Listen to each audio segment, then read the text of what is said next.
Bobby Chemmanur international jeweller. Kerala പൊതുമരാമത്ത് വകുപ്പ് കെട്ടിട വിഭാഗം നിർമ്മിച്ച ഒറ്റപ്പാലം സർക്കാർ ബദിര വിദ്യാലയത്തിന്റെ പുതിയ കെട്ടിടത്തിന്റെ ഉദ്ഘാടനം നടന്നു. Ottapalam MLA advocate K. Premkumar ഉദ്ഘാടനം നിർവഹിച്ചു.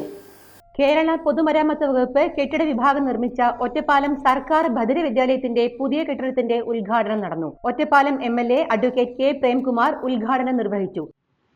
ആൻസി ടീച്ചർ ഈ സ്ഥാപനത്തിന്റെ എച്ചമായിരിക്കുന്ന സന്ദർഭത്തിലാണ് എത്രയോ വർഷം പഴക്കമുള്ള ഈ വിദ്യാലയത്തിലെ പഴയ ഓടുമേഞ്ഞ കെട്ടിടം, ആ കെട്ടിടത്തിന്റെ സ്ഥാനത്ത് ഒരു പുതിയ കെട്ടിടം ലഭിക്കണമെന്ന താല്പര്യത്തോടു കൂടി ആവശ്യമുന്നയിച്ച് വിദ്യാഭ്യാസ ഒറ്റപ്പാലം നഗരസഭാ ചെയർപേഴ്സൺ MK ജയസുധ അധ്യക്ഷത വഹിച്ചു. സ്കൂൾ പ്രധാനാധ്യാപിക മിനി കുമാരി ML, നഗരസഭാ കൌൺസിലർമാരായ Sabitha, Sreejula, ward councillor Sujitha, PTA president Sivasankaran എന്നിവർ ചടങ്ങിൽ പങ്കെടുത്ത് സംസാരിച്ചു. രക്ഷിതാക്കളും മറ്റ് ജനപ്രതിനിധികളും പങ്കെടുത്തു.